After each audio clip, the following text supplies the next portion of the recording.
ავიმაღლოთ мотивация, შევქმნათ мотивация, უამრავი კურსი არსებობს ამასთან დაკავშირებით, მოვინდომოთ. ანუ ჩვენ სურვილს რაღაც აკლია და ზემოდან უნდა დავამატოთ კიდევ მეტი სურვილი, შევქმნათ ძლიერი мотивация და იქნებ მივახციოთ მიზნებს. კი, უამრავი ადამიანი ამაზე მუშაობს, უამრავი ადამიანი მოგიწოდებთ ამაზე მუშაობას, მაგრამ ეხლა პირიქით გეტყოდით რა. რაოდენ ფუჭია мотивациაზე მუშაობა. мотивациაზე მუშაობა ნიშნავს, რომ мотивაციის ბუნება არის ეს შემდეგნაირი, არასტაბილური. გაქვს мотивация, ხვალ აღარ გაქვს. ანუ აუცილებლად არის мотивация, ჩამოვა დაბლა. ისევ არის, ისევ დაბლა ჩამოვა. ანუ თუ შენ мотивациაზე ხარ დაყრდნობილი, იცოდე რომ შენი სურვილისკენ, შენი მიზნისკენ სიარული ასევე არის ისეთივე არასტაბილური, როგორც мотивация. ამიტომ мотивациაზე მუშაობა ჩათვალე, რომ თუ კი მუშაობ და мотивациაზე უნდა დავეყრდნო, რომ მე მიზანს მივახციო, შენ ამ მიზნისთვის მუშაობა კი არ მოგიწევს. გამუდმებით მოგიწევს ამ мотивациაზე მუშაობა, იმიტომ რომ არასტაბილურია, დღეს მოიმატებ мотивациას, არ ვიცი რაღაცა მოხდება, რაღაცას გაიკეთებ, მოინდომებ, დაიმუხტები, აჟიტირდები, გააკეთებ 1-2 ნაბიჯს, ისევ ჩაიფუშები. ხო? ესე მუშაობს. და ესე ნახე მიზან დასახული ადამიანები ამ ასეთნაირად არ აღწევენ მიზნებს, ეგ იცოდეთ რა. და ამ ვიდეოში ვისაუბრებ იმ ორ მთავარ საკითხზე, რაზეც უნდა გამახვილოთ ყურადღება, რაც უნდა გააკეთოთ იმისთვის, რომ თქვენ სასურველ მიზნებს მიაღწიოთ. კი, გასაგებია, რომ სურვილი მინდა არ არის ძალიან ძლიერი, ასევე რაღაცები ხელში გიშლის, თქვათ, შინაგანი თვითსაბოტაჟი, რაღაცები გეწინააღმდეგება და ასე შემდეგ, არ არის მინდა სრულყოფილი, ხო? და აი რაღაცა ხარვეზით მიდიხარ მიზნისკენ. ამ შემთხვევაში ნახეთ, მუშაობთ ორ საკითხზე, როგორც გითხარით. პირველი, შექმნათ საუკეთესო გარემო ამ მიზნისთვის და მეორე, შექმნათ დისციპლინა. ეხლა ორივეს ჩავშლი და ახსნი. პირველი, რას ნიშნავს შევქმნათ გარემო? ნახეთ, როცა რაღაც გვინდა და შესაბამისი გარემო არ გვაქვს ამისი, ანუ ხელშემწყობი გარემო, ამ შემთხვევაში ძალიან გვიჭირს მიზნის მიღწევა. მოდი მაგალითებს მოვიყვან. მაგალითად, თუ უნდა ადამიანს რომ აი წონაში დაიკლოს, მაგრამ მის სახლში კეთდება 1000-ნაირი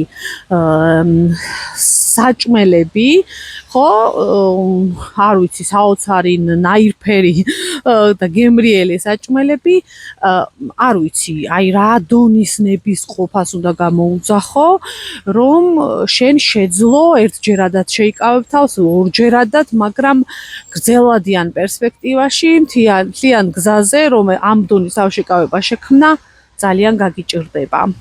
ამიტომ გამოდის, რომ ხო, ამ შემთხვევაში უნდა იფიქროთ გარემოს შეცვლაზე. ეს რა არის, რომ მოირგო გარემო? ანუ არ ვიცი ამას როგორ გააკეთებთ, ეხლა ეს თქვენი მეორე გამოწვევა იქნება, ვინ როგორ მოირგებს გარემოს, მაგრამ იმისთვის, რომ თქვათ ადამიანმა კვება დაარეგულიროს, აუცილებლად სჭირდება, რომ მის სახლში უბრალოდ არ კეთდებოდეს საჭმელი, რაც თვითონ უნდა იმას აკეთებდეს რა. ესეთი გარემო სჭირდება. ან ვთქვათ, ნუ რაღაც გაქვს სასწავლი, მაგრამ ყველაფერი ხელს გიშლის, არ ვიცი, ხმაურია, მარტო სივრცე არ გაქვს და ასე შემდეგ, ხო? ძალიან გაგიჭირდება, იცი რა, თუ მოინდომებს გადადგავ, კი, შეიძლება ერთჯერადად მოინდომო мотивация შექმნა და რაღაც იმ მომენტში თები გადადგა, მაგრამ თლიანად, აი თლიანობაში ძელი გზა რო წარმოვიდგინოთ, აი არ ვიცი 10 წელი და 2 წელი გზელადიან მიზნების შესრულებას წლები ჭირდება და წლები ამ გარემოს წინააღმდეგ იმუშაო ძალიან რთულია, ხო? და პლუს 1000 გამოწვევა აქვს ადამიანის ცხოვრებაში. ამიტომ ნახეთ, ესე იგი ჯერ უნდა მოაწესრიგო გარემო. ეს არის საბაზისო, ანუ გარემოს შექმნა არის საბაზისო მომენტი. აქედან ვიწყებთ. პირველია რა, ჩათვალეთ.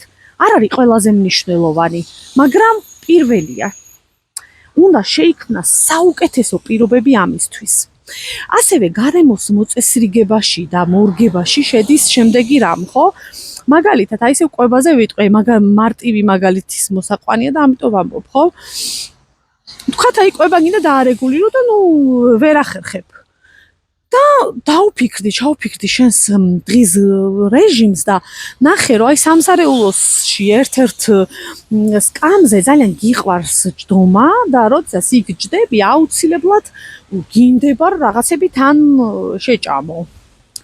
ხო? ამ შემთხვევაში გარემოს შეცვლა რას ნიშნავს, რომ მე იმაზე კი არ უნდა ვიმუშაო, რომ ამ სკამზე დავჯდე და არ ვჭამო.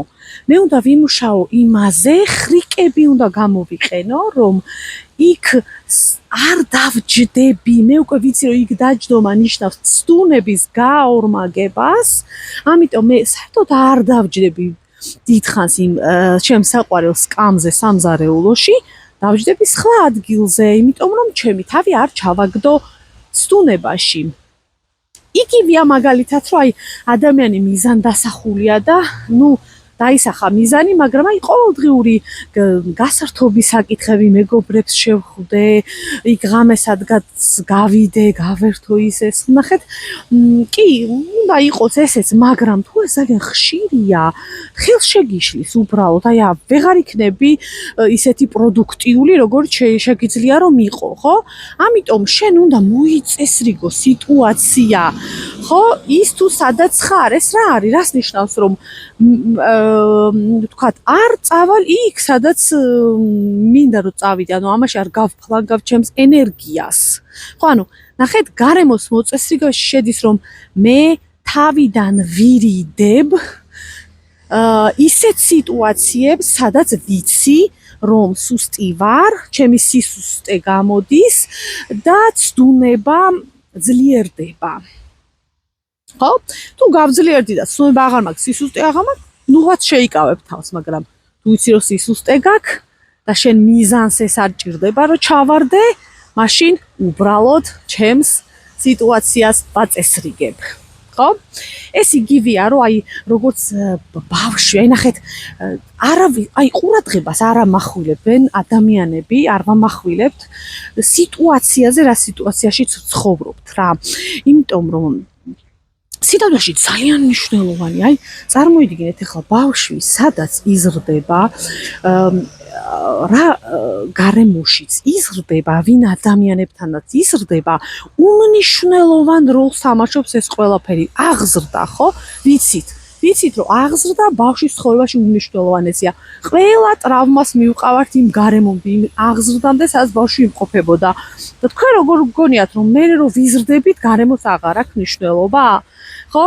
ის თუ ვისთან მეგობრობ, აი შენი მეგობრები ზარმაცები არიან თუ არ არიან, ხო? ეს ძალიან მნიშვნელოვანია იმისთვის, რომ შენც ვისთანაც დიდ დროს ატარებ. რა თქმა უნდა, ისეთი ხდები, სხვანაირად დიდ დროს ხო ვერ გაატარებ მათთან, ხო? თუ არა ის რომ მათნაირი გახდე. ამიტომ მიზნისთვის კარგად უნდა გადახედოთ, გადაათვალიეროთ თქვენი სიტუაცია, თქვენი გარემო და მოარგოთ თქვენს მიზანს. აი ამას რომ გააკეთებთ, ამის შემდგომი სამუშაო უკვე არის დისციპლინა, არა мотиваცია, არამედ დისციპლინა. ესე იგი ნახეთ, თუ თქვენი მინდა არ არის საკმარისი, თუ мотиваცია არ გაქვთ და გეკარგებათ, თუ აი იფუშებით, მიზნისკენ მიდიხართ, 1000 ჯერ ჩავარდით, 1000 ჯერ მოგეცალათ ცარად ხელი, ხო? მაშინ თქვენ ერთადერთ რამეს უნდა დაეყრდნოთ, არანაირი ჯადოსნური რაღაცები არ არსებობს. ეს არის რომ გამოიმუშაოთ როგორმე დისციპლინა ამ საკითხის მიმართ. ანუ და არა ნებისყოფა, არავითარ შემთხვევაში ნებისყოფაზე დაყრდნობით ამას არ ვაკეთებ. დისციპლინა, ანუ რას ნიშნავს? დისციპლინა რა არის, ხო? რუტინულად, გამუდმებულად კეთება, ყოველდღიურად თუ რა დროც სჭირდება, რავი, ყოველ მეორე დღიურად თუ როგორც მოითხოვს მიზანი, რასაც მოითხოვს, კეთება ამ საქმის თუ საქმისთვის კეთება, თუ გინდ ცოტა ან ბევრი, მაგას მნიშვნელობა არ აქვს, მაგრამ დისციპლინირებულად, თანმიმდევრულად კეთება რაღაცის. ამის დანერგვა, ანუ იმუშაოთ ძალიან მიზანმიმართულად, რომ დანერგოთ დისციპლინა თქვენს მიზანთან მიმართებაში. იმ მიზანთან, რომელსათანაც გიჭირთ რა და ხშირად უკანიხებთ და აი ვერ აღწევთ და მოკლედ ესე რა, აი რომელი მიზნის მიღწევად გიჭირთ, იცოდეთ რომ იქ დისციპლინა არ გაქვთ და გარემო არ გაქვთ შესაბამისი. ამიტომ კარგად გადახედეთ თქვენს მიზნებს, თქვენს სურვილებს და თვალად რომელს ვერ აღწევთ, რომელს რა ვიცი, წლებია ერკინებით და ვერადავერ მიიყვანეთ ბოლომდე და დაიწყეთ პირველი ბაზისური გარემოს შექმნა. ყურადღებით მოათვალიერეთ რა გიშლით ხელს, სად არის ცდუნება დამალული, თქვენი რა დღის წესრიგი, რა რუტინა, რა გარემოში, რა ვინ ადამიანები, ვინ საერთოდ რა უნდა შეცვალოთ გარემოში, შეცვალეთ ეს ყველაფერი, ეს საბაზისოა და ამის შემდეგ უკვე რუტინის ჩანერგვა და დაგეგმა. და რუტინის დაგეგმაში გეხმარებათ რა? თავიდან აკეთებ ცოტას იწყებ, ძალიან არაწვევი საკუთარ თავს, აი მცირე მოქმედებით იწყებ, რომ არ შეწუხდეს ადამიანი და აი რაღაც უცებ არ დაყაროს ყველაფერი და ოღონდ იწყებ ისე რომ აძალებ შენ თავს, აი პატარას რო აძალებ, ცოტას რო აძალებ, არ არის ძალიან ძალადობა და ძალიან აი მძიმე რა. ამიტომ პატარა დაშლი ამ საქმეებს, პატარა რაღაცას დააძალებ, მაგრამ ყოველდღე გააკეთებ, ნუ როგორც ჭირდება რა საქმეს და შემდეგ უკვე რაც რო გადის ეს რუტინა იქცევა უფრო ანუ ყალიბდება დისციპლინა, ასე ვთქვათ. რუტინა რაშუაში იყო, ყალიბდება დისციპლინა. და უკვე დისციპლინავე გეხმარება იმაში, რომ ასე ვთქვათ, გააკეთო ის, რაც გასაკეთებელი გაქვს.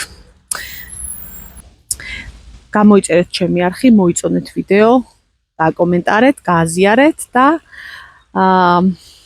ბედნიერად.